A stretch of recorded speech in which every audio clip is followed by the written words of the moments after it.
I'm your host, Daniel, and today we're going to talk about the US-Iran ceasefire deal, Russia's use of a hypersonic Oreshnik missile in Kyiv attack, and Turkish police have evicted this ousted CHP leader from the party headquarters. So firstly, a draft proposal which is being termed a Memorandum of Understanding and which is close to being agreed upon by Iran and the US includes a 60-day extension to the ceasefire that was first reached in April according to the US media outlet Axios. So the draft agreement lays out during the period that the extended truce to the Strait of Hormuz would reopen the strait with no tolls in place, that the US would lift its blockades of Iranian ports, the US would remove some of its sanctions on Iran, allowing it to sell its oil freely, and the deal includes commitments from Iran that it will never try to obtain nuclear weapons. US forces mobilized in the region will remain in place for the 60-day extension and will only draw back once a permanent deal is reached.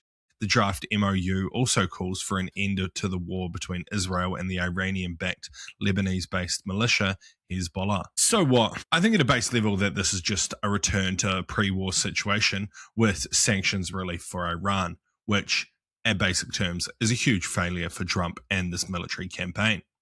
While Trump will likely sell this as a win, it's unlikely that a lot of people in the US, especially political opposition, and political opponents within the Republican Party are going to buy this, and that it's likely going to have some effects on the midterms. While if Iran does give up its nuclear weapons, there's going to be a lot of commitments around that, and I think there's a lot of work to do here around that specific part.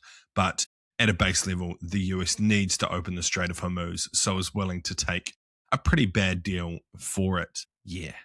And next, Russia used a powerful hypersonic Oreshnik ballistic missile in an overnight missile attack and drone attack on the Kyiv region, the Ukrainian President Volodymyr Zelensky said on Sunday.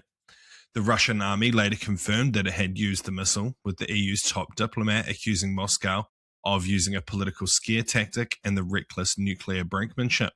She said that the EU foreign ministers are meeting next week to see how they would address and how to dial up international pressure on Russia. So what? I think the comment around nuclear brinkmanship is because of this first point, and the craziest thing about this missile is that there's no way of knowing if it does have a nuclear warhead on it until it lands. So up until it actually hits its target, NATO has no idea whether Russia just fired a nuclear weapon.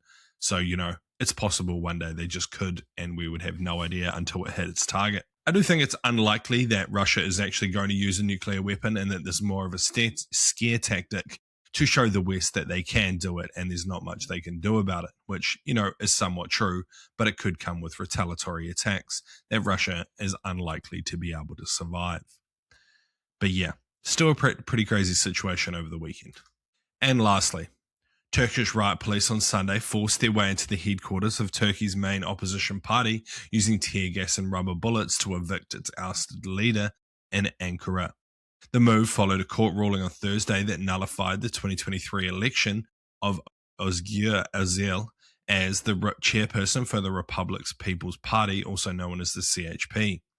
The court suspended Özel and members of the party's executive board and temporarily reinstated the former chairperson. Özel's ousted CHP leadership rejected the ruling as a judicial coup and vowed to remain day and night at the party's Ankara headquarters, which, led to the police coming in and removing them. So what? I think this is likely just a further weakening of democracy within Turkey. The court, essentially just the court who was run by the current controlling party, just said that the opposition leader can't actually lead the party. Doesn't sound very democratic to me. I think Western leaders might make some statements about it, but it's highly unlikely that they're going to actually do anything. And the biggest reason for this is that they need to keep Turkey on side. Turkey has, in recent years, been trying to play both sides, especially between Russia and the EU. So, it's beneficial for European leaders to keep Turkey on side, especially with them being the second largest military in NATO. I think it might turn into a country similar to what we see in the Middle East, where while we don't agree with how they run their country, we don't really say or do much about it because, we need to keep them on side. And that's a bit shit. But anyway, that's been the Intel Brief. I've been your host, Daniel, and I'll see you again tomorrow.